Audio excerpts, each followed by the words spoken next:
Hay na naman si Mingming. Tamad-tamaran maglinis ng sarili yan. O, tignan mo, bossing na bossing. Pahiga-higa lang habang nililinisan. Sige, ako na ang maglilinis ha. Pag ayaw mong maligo, ganyan ang gagawin ko sa'yo. Mahilig kasi yan tumambay sa labas. Kaya ayan, kapag uuwi na, kasi gutom na, instead na puti yung balahibo niya, nakulay gray na.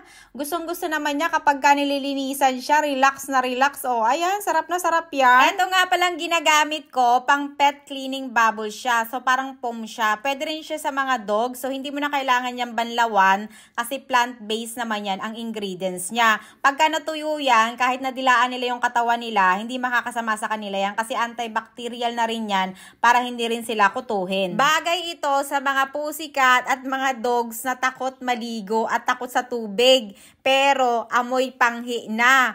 Once a month ko na lang kasi sila pinapaliguan. Kaya once a week ko lang siyang ginagawang dry cleaning. Kasi alam mo, gusto ko pa rin yung mabango kasi hinahalik-halikan at niyayakap-yakap yan lagi ng mga anak ko. Ang bango din ng amoy nito, flower scent. So 500 ml na siya, nasa 200 pesos lang. Matagal-tagal nyo na rin magagamit. Ginagamitan ko din siya ng sponge at saka ng brush para madaling matuyo yung balahibo. So alagang-alaga ni Habi yan. Tignan nyo yung pussycat niya. Yung pussy ko, pinapabayaan na.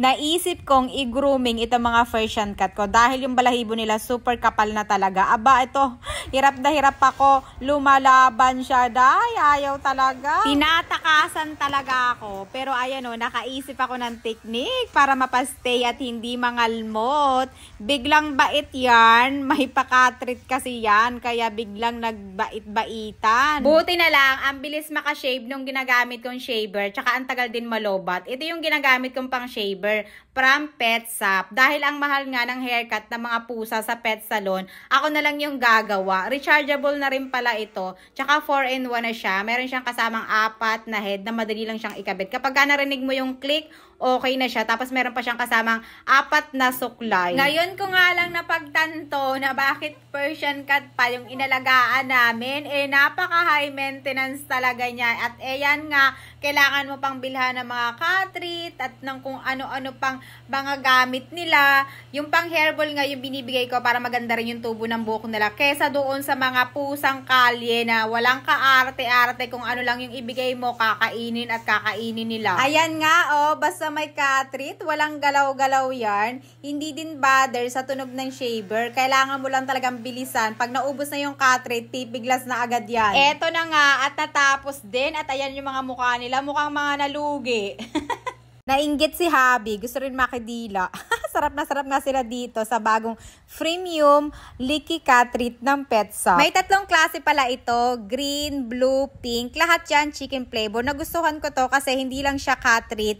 Marami pang benefits na makukuha yung mga baby fur natin dito. Yung pink, rich siya ng fish oil, omega 3. Nakakaganda yun ng skin tsaka ng hair.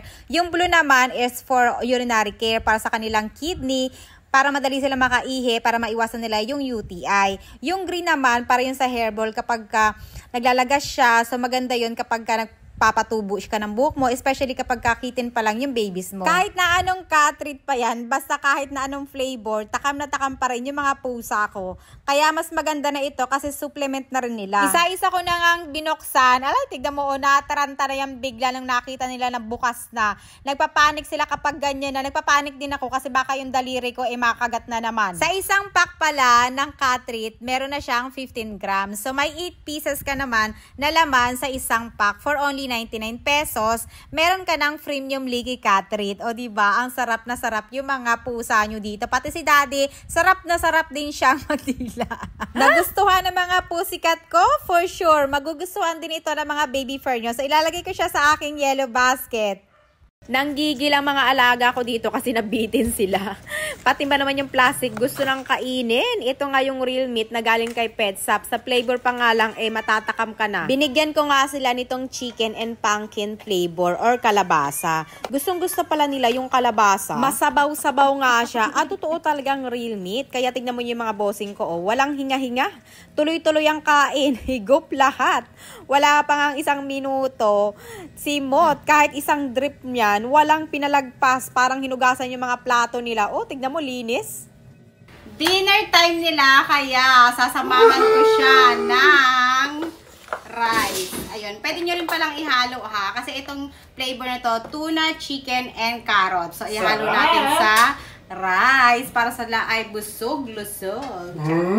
Tignan natin kung maubos pa nila ito. Ang tatakaw. Dahil nga bitin na bitin nga sila sa isang pack, padamihin natin. So, ihalo-halo ko lang siya para talagang makakain nila yung rice.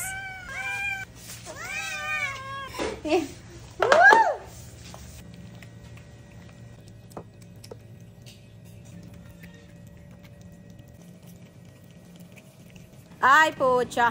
Iniwanan ko lang saglit. Tignan nyo naman. O, si Mot. Nagkalat yung kanin. Naku, anong ginawa niya?